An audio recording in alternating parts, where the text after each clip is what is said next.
자기가 하늘에서 내려온 떡이라 하심으로 유대인들이 예수에 대하여 수군거려 이르되 이는 요셉의 아들 예수가 아니냐?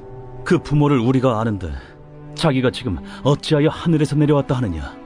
예수께서 대답하여 이르시되 너희는 서로 수군거리지 말라. 나를 보내신 아버지께서 이끌지 아니하시면 아무도 내게 올 수 없으니 오는 그를 내가 마지막 날에 다시 살리리라. 선지자의 글에 그들이 다 하나님의 가르치심을 받으리라 기록되었은즉 아버지께 듣고 배운 사람마다 내게로 오느니라. 이는 아버지를 본 자가 있다는 것이 아니니라. 오직 하나님에게서 온 자만 아버지를 보았느니라. 진실로 진실로 너희에게 이르노니 믿는 자는 영생을 가졌나니 내가 곧 생명의 떡이니라. 너희 조상들은 광야에서 만나를 먹었어도 죽었거니와 이는 하늘에서 내려오는 떡이니 사람으로 하여금 먹고 죽지 아니하게 하는 것이니라. 나는 하늘에서 내려온 살아있는 떡이니 사람이 이 떡을 먹으면 영생하리라. 내가 줄 떡은 곧 세상의 생명을 위한 내 살이니라. 그러므로 유대인들이 서로 다투어 이르되 이 사람이 어찌 능히 자기 살을 우리에게 주어 먹게 하겠느냐? 내가 진실로 진실로 너희에게 이르노니 인자의 살을 먹지 아니하고 인자의 피를 마시지 아니하면 너희 속에 생명이 없느니라. 내 살을 먹고 내 피를 마시는 자는 영생을 가졌고 마지막 날에 내가 그를 다시 살리리니 내 살은 참된 양식이요 내 피는 참된 음료로다. 내 살을 먹고 내 피를 마시는 자는 내 안에 거하고 나도 그의 안에 거하나니 살아계신 아버지께서 나를 보내심에 내가 아버지로 말미암아 사는 것 같이 나를 먹는 그 사람도 나로 말미암아 살리라. 이것은 하늘에서 내려온 떡이니 조상들이 먹고도 죽은 그것과 같지 아니하여 이 떡을 먹는 자는 영원히 살리라. 이 말씀은 예수께서 가버나움 회당에서 가르치실 때에 하셨느니라. 안녕하십니까 큰숲교회 가족 여러분, 1월 18일 큰숲 매일 말씀 시작하겠습니다. 벌써 1월이 절반이나 지나갔습니다. 다들 신년 계획대로 잘 살고 계신지요? 저도 몇 개는 성공하고 몇 개는 실패했지만 끝까지 도전하시는, 그리고 또 특밤 기도회를 통하여 1111 기도 캠페인이 진행되고 있습니다. 하루에 1시간 기도하고 일주일에 한 끼 금식하고 일주일에 한 번 가정 예배 드리고 성경 일독하는 그런 캠페인 중에 있으니 우리 포기하지 말고 50일 동안 이 모든 4개의 과제를 잘 이행할 수 있는 그런 우리 가족 여러분 되셨으면 좋겠습니다. 오늘 본문은 예수님께서 유대인들 가운데에 내가 참된 살이요 내가 참된 피니 나를 먹고 마시는 자라야 영생에 들어갈 수 있다 라고 제자들에게 또 유대인들 가운데에 설명하고 계시는 장면입니다. 여러분, 피와 살 이런 두 단어를 떠오르면 여러분 어떤 한 단어가 떠오르시나요? 그렇죠, 바로 성찬입니다. 이 유대 사회 가운데도 성찬이 있었죠. 성찬은 예수님께서 하신 것이기도 하고요. 또한 과거로부터 이 성찬을 지켜온 유월절 때에 이 모든 가족들이 함께 모여서 양의 피를 바르고 또한 함께 성찬으로 지켰다고 지켰다고 합니다. 혹 목사님은, 혹 학자는 이렇게 얘기합니다. 이 성찬이야말로 이 과거와 현재와 미래를 연결하는 것이며, 또한 유대교와 새로운 유대교와 개신교와 가톨릭교가 만날 수 있는 하나의 창구이기도 하다라고 얘기합니다. 그렇습니다. 유대교도 성찬식을 기념하고요. 저희 개신교도 성찬식을 기념하고 또한 가톨릭도 성찬식을 기념합니다. 이 성찬이 과거의 유대인들에게는 얼마나 중요했을까요? 그렇습니다. 이 성찬은 단순히 그냥 떡을 떼는 피를 마시는 것이 아니라 이 유월절, 즉 애굽에서 나온 이스라엘 백성들이 그들의 하나님을 기념하기 위한 것이기도 하고요. 또 우리에게는 예수님께서 고난 받으시기 전날 마지막 만찬 때에 또한 제자들에게 이 피와 이 살을 대해서 말씀해 주신 것이기도 합니다. 이 성찬은 그토록 유대교와 또한 우리 기독교 가운데도 매우 중요한 개념인데요. 또한 우리에게도 이거는 구원과도 바로 직결적으로 연결되는 것이죠. 예수님의 피와 살을 먹는 자라야 바로 영생에 들어가, 즉 천국 하나님의 나라를 누릴 수 있다는 것입니다.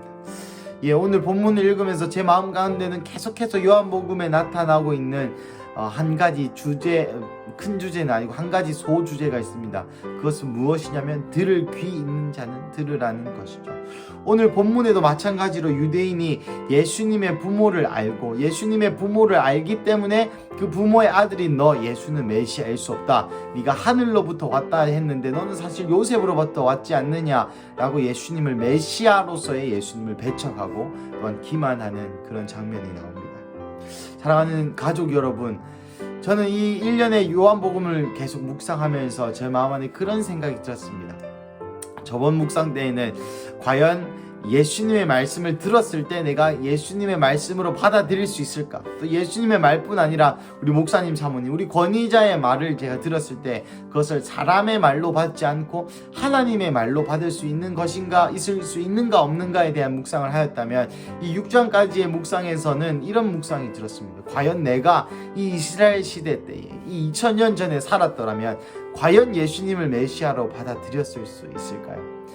내 양은 내 목소리를 안다고 예수님이 분명히 말씀하고 계십니다.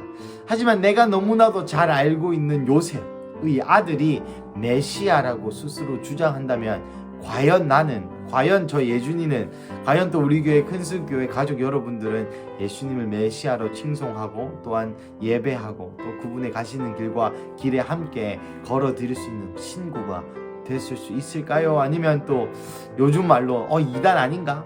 혹은 요즘 말로 또 내가 아는 사람 아들인데 이런 생각을 하지 않았겠는가? 저조차 그런 생각을 하지 않았겠는가? 한번 묵상해 보았습니다. 예수님이 오늘 과연 우리에 오신다면 우리는 예수님을 예수님으로 인지할 수 있을까요? 물론 예수님이 다시 오시는 때는 아버지 외에는 아무도 모릅니다. 하지만 예수님이 오시는 그때에, 예수님을 직접적으로 맞이할 그때에 예수님이 누구신지 알려면 지금부터 우리의 삶의 한 자락 한 자락이 예수님을 따르는 삶이어야 된다고 그런 묵상이 들었습니다. 이 유대인들은 말씀에 그렇게 능통하였고 말씀이 사상이 되었고 또 말씀을 암송하고 암기했음에도 불구하고 예수님을 예수님으로 바라보지 못했습니다. 예수님이 그리스도신 것을 알지 못하였던 것이죠. 과연 오늘 우리의 삶 가운데는 예수님이 그리스도인, 예수님이 메시아인, 예수님이 나의 삶의 왕이자 삶의 주인이신 그런 삶을 살고 계십니까? 그리고 우리는 과연 예수님을 여전히 우리의 삶 가운데 예수님으로 대우하고 계시나요? 혹은 예수님이 아니라 나의 어떤 위로자로서의 예수님, 내가 기도하면 들어줘야 되는 신의 의로서의 예수님, 의로만 혹시 생각하고 계신지 아닌지 한번 다시 생각해보는 저는 좋은 기회가 되었습니다. 그리고 두 번째, 살과 피입니다. 이 살과 피를 받아들인다는 것이 무엇을 의미합니까? 이 살과 피를 먹는다는 것이 무엇을 의미합니까? 우리가 실제 예수님의 살과 피를 먹는다는 그런 말은 결코 아니겠죠. 예수님의 살, 예수님의 피, 예수님께서 십자가에서 뜯기신 그 살, 예수님이 채찍 맞으면서 뜯겨지고 찢어졌던 예수님의 그 살과 피까지, 그리고 나아가 예수님께서 십자가에서 흘리셨던 그 모든 보혈을 받아들인다. 그 피가 원래 나의 피였어야 되고 그 십자가에서 찢겨진 살 가죽이 바로 나의 살 가죽이었어야 됐다고 고백하는, 그 나의 죄 때문에 예수님이 십자가에서 나를 위해 돌아가셨음을 인정하고 받아들이는, 그분이 나의 삶의 구세주로서 인정해야 한다라는 의미이겠죠. 사랑하는 가족 여러분, 이 모든 구절을 읽으면서 제 마음속에 계속 이 구절을 밤에 묵상하는 과정에 한 단어가 제 마음 안에 떠올랐습니다. 그것이 무엇일까요? 그렇습니다. 은혜이죠. 바로 그것이 은혜입니다. 하나님은 우리에게 은혜로 그분의 살과 피를 먹게 하여 주셨고 그분의 살과 피를 받아들이게 하여 주셨죠. 여러분 생각해 보십시오. 그 말씀을 달달달 외웠던 사람들에게는 예수님의 살과 피가 아무 의미 없는 것, 배척할 것, 혹은 이 살과 피를 통해서 사망에 들어가는가 하면 우리같이 아무도 상관없는 이방인들, 예수님의 백성이 아닌 이스라엘 백성이 아니었던, 선민이 아니었던 한국의 땅, 한국 땅에 사는 저 이 김예준이라는 사람이 이 예수님의 살과 피를 받아들이게 되고 이것을 인정하게 되고 믿음이라는 것으로 이것을 받아들이게 되어서 정말 주님의 십자가가 나의 십자가가 되고 주님의 살과 피가 나의 살과 피였어야 함을 인정하게 되는 이 일련의 모든 사건들이 저에게는 은혜로 다가오는 것이죠. 귀 있는 자는 성령이 교회에게 하시는 말씀을 들을지어다 라고 요한도 얘기하고 있고, 예수님도 귀 있는 자는 들을지어다 라고 수없이 사복음서를 통하여서 말씀하고 있습니다. 과연 우리는 귀가 있는 자일까요? 예, 물론 우리는 귀 있는 자라고 저는 믿습니다. 왜냐하면 우리는 다 예수님을 우리의 구주로 영접하고 또한 예수님을 우리의 삶의 중심으로 맞아들였기 때문이죠. 우리가 이 입구, 이 구원의 입구, 구원의 이 시작을 은혜로 받아들였다면 이 구원을 이루는 과정조차도 주님이 은혜로 하게 해주시리라, 그런 묵상을 해보았습니다. 사랑하는 큰수교회 가족 여러분, 오늘 그 월요일 하루를 시작할 때에 하나님께 이 감사와 구원의 감격으로 다시 한번 나아가는 것이 어떨까요?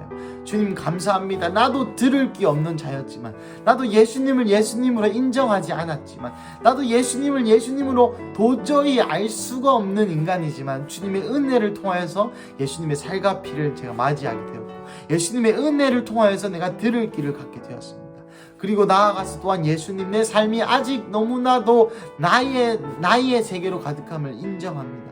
주님, 앞으로의 이 구원을 이루는 이 부분에서 주님 또한 내가 들을 귀가 있는 자가 되어서 내 삶을 하나님의 말씀에 맞추어 조정하고 바꾸고 변화하는 그러한 삶 살게 하여 주십시오 라고 주님께 우리 같이 기도로 나아가시는 월요일 되시기를 축복합니다. 함께 기도하시겠습니다.